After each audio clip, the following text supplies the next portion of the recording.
Selamat datang kembali di The Deep Dive. Oke, hari ini kita mau coba ngulik sesuatu yang kayaknya simple, tapi ternyata rumit banget nih. Gimana sih pikiran kita itu nyambung-nyambungin berbagai info dan ide? Ternyata ini lebih dari sekedar asosiasi kata biasa loh. Kita bakal fokus ke bab 7 dari buku The Brain Shaped Mind, tulisan Naomi Goldbloom. Sumber kita dari sana ya. Nah, misi kita kali ini pengen paham mekanismenya. Gimana otak kita bisa tahu jenis hubungan antar ide? Jadi bukan cuma tahu, oh ini nyambung, tapi kok bisa bedain ini lawan kata, ini satu kategori, ini hubungan keluarga, gitu kan? Padahal nggak ada labelnya. Oke deh, mari kita bongkar sama-sama. Tentu. Jadi, masalah dasarnya itu kelihatan banget dari tes asosiasi kata yang klasik itu loh. Anda dengar kucing, mungkin spontan jawab anjing. Dengar tinggi, jawabnya rendah. Ibu terus anak. Jelas kan ada hubungannya, tapi jenisnya itu beda-beda banget. Ada yang satu kategori, ada lawan kata, ada hubungan keluarga. Nah, model lama yang namanya jaringan semantik, bayangin aja kayak kamus di kepala, itu kata-kata disambungin pakai label spesifik, kayak adalah lawan kata dari atau adalah jenis dari. Model ini coba jelasin pakai label-label gitu. Tapi ada masalah gede nih kalau kita coba sambungin ke cara kerja otak biologis kita. Pertama ya, nggak ada bukti fisiknya label-label itu ada di otak. Kedua, ini jadi masalah filosofis soal homunculus. Siapa coba makhluk kecil di kepala kita yang tugasnya baca label itu? Kan jadi aneh ya. Nah, disinilah teori koneksionis masuk. Teori ini ngelihat otak lebih kayak ya jaringan saraf yang nyambung semua, terus mengaktifkan pola-pola kompleks. Ini pendekatannya lebih pas sama biologi otak. Intinya, koneksionisme itu ganti ide label statis tadi dengan hubungan yang muncul dari interaksi pola aktivitas dinamis, jadi lebih kayak gelombang yang nyebar gitu, bukan kabel kaku. Oke. Jadi kita pindah dari label yang kaku ke pola yang dinamis ya. Menarik nih. Coba kita mulai dari ide dasarnya Jeffrey Hinton soal nyimpen fakta. Biasanya kan kita mikir fakta kucing adalah hewan itu ya kayak ada garis lurus aja gitu antara kucing sama hewan. Tapi Hinton bilang nggak gitu. Fakta itu bukan sekedar sambungan, tapi sebuah pola aktivitas saraf yang unik. Pola ini disimpan di jaringan khusus fakta, misalnya jaringan fakta hewan. Jadi, kucing adalah hewan itu sendiri udah jadi satu pola utuh. Nah, pertanyaannya, gimana pola ini bukan label bisa bantu kita jawab pertanyaan simpel kayak, apakah kucing itu hewan? Gimana tuh cara kerjanya? Ya, kira-kira prosesnya begini nih. Pas Anda dengar atau mikir kata kucing, itu langsung aktifin pola representasi kucing di, katakanlah, jaringan nama hewan. Aktivasi pola ini terus nyebar dan micu pola spesifik yang mewakili fakta kucing adalah hewan di jaringan fakta hewan. Nah, pola fakta yang aktif ini nggak sendirian. Dia interaksi sama jaringan lain. Misalnya jaringan yang ngurus tata bahasa yang paham struktur pertanyaan apakah X itu Y. Interaksi dinamis antara pola-pola yang aktif di berbagai jaringan, inilah pola konsep, pola fakta, pola tata bahasa yang bareng-bareng ngasilin output. Dalam kasus ini jawaban ya. Dan seringkali cepet banget. Yang keren di sini tuh, model ini jadi nggak butuh lagi tautan berlabel yang tadi jadi masalah itu. Jadi verifikasi fakta simpel itu bukan nyari label di daftar, tapi lebih ke soal resonansi antar pola yang relevan. Aktivasi nyebar gitu aja. Oke. Jadi cepatnya kita jawab itu bukan karena nyari di folder kepala ya, tapi lebih karena pola-pola ini langsung klik gitu, langsung nyambung pas pertanyaannya cocok sama fakta yang tersimpan sebagai pola. Tepat sekali. Kecepatan kita buat verifikasi fakta-fakta simpel kayak gitu, rasanya kayak langsung tahu aja tanpa mikir panjang, itu nguatin banget gagasan interaksi jaringan dinamis ini. Bukan kayak nyari file di komputer deh, tapi lebih mirip gelombang aktivasi yang nyebar terus ketemu pola lain yang pas. Oke, itu kalau faktanya simple. Nah, sekarang gimana model ini ngadepin situasi yang lebih abu-abu atau rumit? Di sini nih seringkali jadi seru banget. Contoh dari buku ini kan Wolfhound, anjing pemburu serigala itu. Secara fisik, anjing ini bisa mirip banget sama serigala loh. Tapi, kita tetap aja nganggap dan masukin dia ke kategori anjing, bukan serigala. Gimana tuh pikiran kita? Menurut model koneksionis ini nyelesain konflik antara tampang sama pengetahuan kita. Nah, ini contoh bagus banget buat lihat gimana interaksi antar jaringan yang beda itu ngasilin keputusan. Jaringan visual Anda, sebut aja jaringan citra hewan, mungkin emang awalnya aktif kuat sama pola yang mirip serigala karena bentuk fisiknya kan. Kalau ngandelin mata doang, mungkin kita mikirnya itu serigala. Tapi, nah disinilah jaringan fakta hewan berperan penting banget.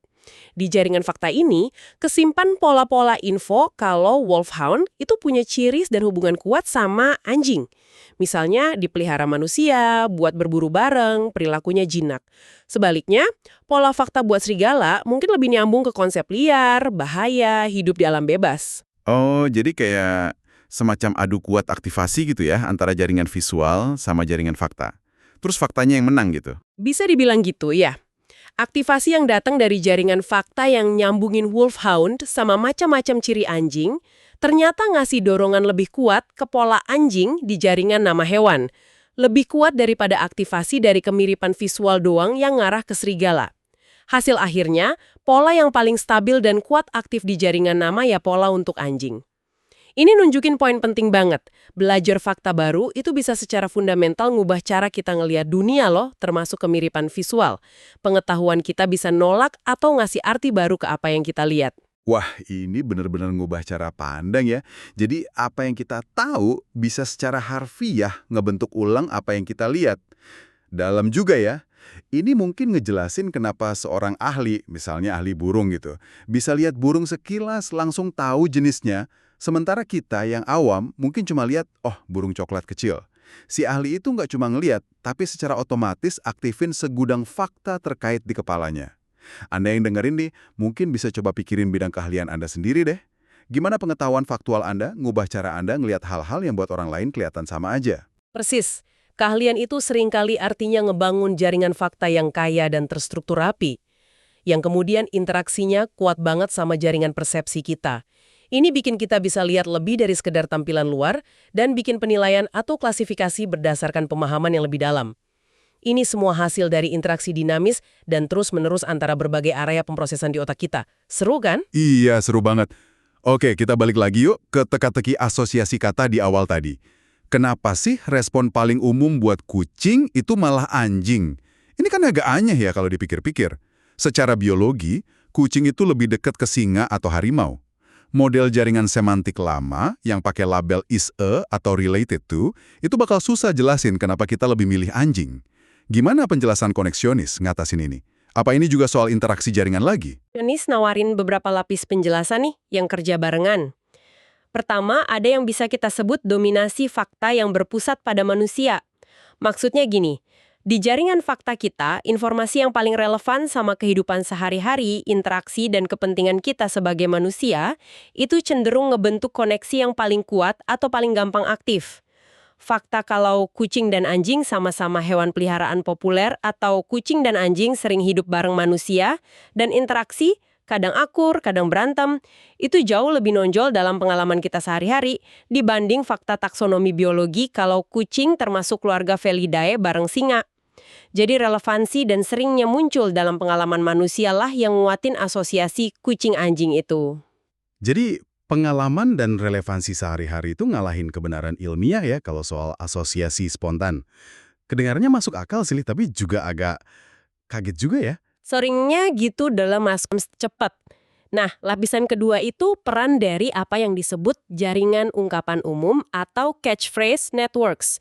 Bahasa kita kan penuh sama idiom, peribahasa, ungkapan umum yang secara kuat masangin kata-kata tertentu.